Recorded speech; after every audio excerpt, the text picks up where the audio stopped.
C'est avec un plaisir évident, tant mon nom personnel de président de cette auguste chambre, qu'en celui de mes honorables collègues députés, que je prends la parole à l'occasion de cette cérémonie solennelle et combien grandiose de l'inauguration de ces locaux transitoires flambant neufs du Parlement haïtien. Je voudrais, dès ces propos liminaires, saluer le sens du devoir et du travail bien fait, le sérieux, la détermination et la célérité qui nous ont voulu en si peu de temps cet ouvrage. C'est enceinte propice à la continuation de l'apprentissage et de la maturation du fonctionnement démocratique au lieu des débats parlementaires, des interventions contradictoires, voire royales conduisant lentement, douloureusement, mais sûrement et inexorablement vers ces objectifs que sont l'état de droit, l'équilibre des pouvoirs, la bonne gouvernance, paragon des États policés, adeptes de la modernité démocratique.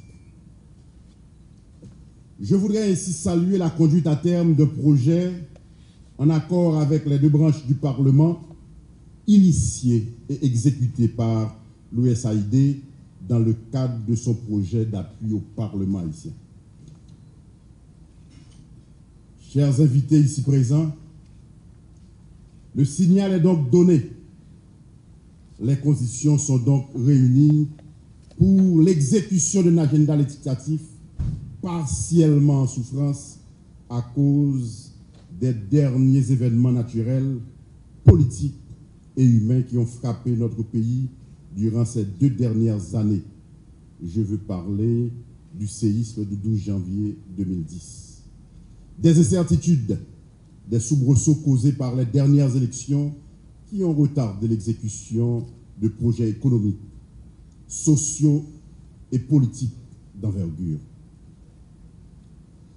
Du menu législatif établi pour les années 2006-2011, même si le Parlement doit s'enorgueillir à bon droit des 32 accords et conventions ratifiés et des 40 lois votées, les honorables parlementaires ont conscience de la lourde tâche qui les attend et qu'ils doivent finaliser par la ratification des 5 autres instruments internationaux et par le vote de 22 autres projets et propositions de loi en attente à la Chambre des députés. Parmi celles-ci, je note la proposition de loi relative à la création de l'Ordre des médecins haïtiens, la proposition de loi établissant le cadre d'organisation et le fonctionnement des collectivités territoriales, la proposition de loi créant la zone économique spéciale ZES, le projet de loi sur la décentralisation du budget et d'investissement national, le projet de loi introduisant les billets de banque à la mémoire de Jacques-Stéphane Alexis, le projet de loi sur la lutte contre la corruption, le projet de loi portant la frappe d'une nouvelle pièce de monnaie de 10 gourdes, le projet de loi établissant les limites des circonscriptions électorales, le projet de loi autorisant l'émission de nouveaux billets de banque.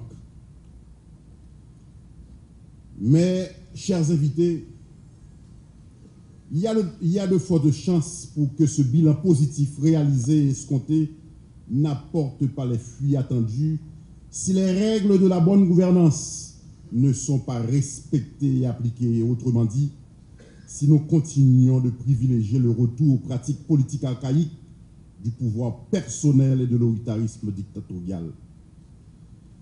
De Montesquieu à Rousseau en passant par Alexis de Tocqueville, les principes cardinaux de la gestion positive et rationnelle du pouvoir démocratique ont été ainsi établis.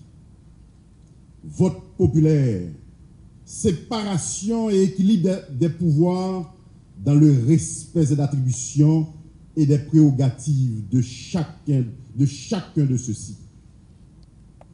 Le pouvoir arrête le pouvoir.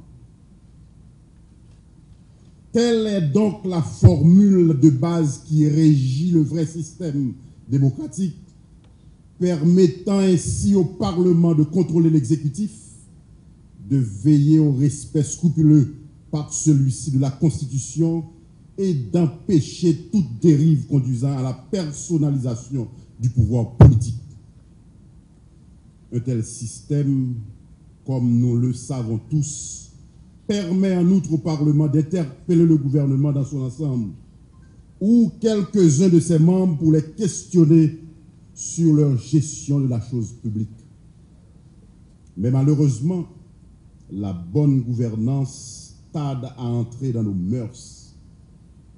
Au seuil de ce 21e siècle, nous en sommes encore à des pratiques politiques que nos voisins de la région ont abandonnées depuis des lustres à cause des affrontements perpétuels qu'elles provoquent, de leur capacité de nuisance et des obstacles qu'elles représentent sur la voie du progrès économique et social à l'échelle nationale. L'oubli est patent que le pouvoir parlementaire est codépositaire de la souveraineté nationale. Que selon l'article 115 de la Constitution, ses membres ne peuvent être arrêtés durant leur mandat. On oublie ou on fait d'oublier que ceux-ci sont les seuls à être soumis sur le terrain, au contact de leur mandat et à être sollicités quasi quotidiennement dans leurs circonscriptions et départements respectifs par une population en but à tous les besoins. Le député ou le sénateur ne peut se permettre, sous peine de se suicider politiquement, de s'enfermer dans son bureau et d'ériger en pratique le refus de recevoir un membre de sa circonscription ou de son département et de s'entretenir avec lui. Amis invités, nous, en pile peuple sous la terre choisit bonne gouvernance. Qui veut dire respect tout pouvoir une pour l'autre. Parce que yo te fait en pile vieille expérience en bas dictatique rasisme. Yo fin pas comprendre que bonne gouvernance là chargé avec une bonne coquine chaîne avantage.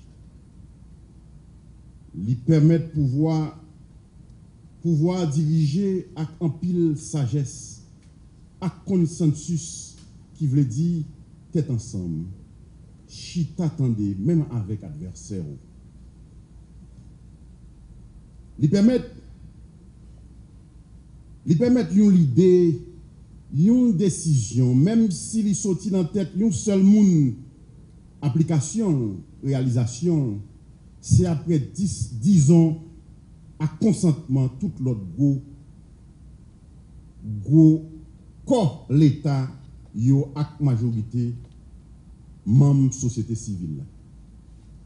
Li permettre réalisation yo dirait plus longtemps développement durable en français parce que yo été fait sous base consensus. Songez mes amis, après 30 ans dictature, nous poco cafine récollé depuis 86 morceau nation haïtien qui déchire. Autrement dit, la bonne gouvernance se situe dans le respect du processus démocratique. La solution, pourrions-nous dire, est dans le processus. Tout volontarisme politique ne peut donner des résultats qu'à l'intérieur de ce même processus.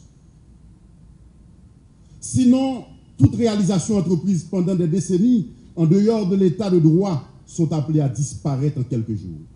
Encore une fois, au nom du Parlement haïtien, au nom du peuple haïtien, un grand merci du plus profond de mon cœur, du plus profond de notre cœur.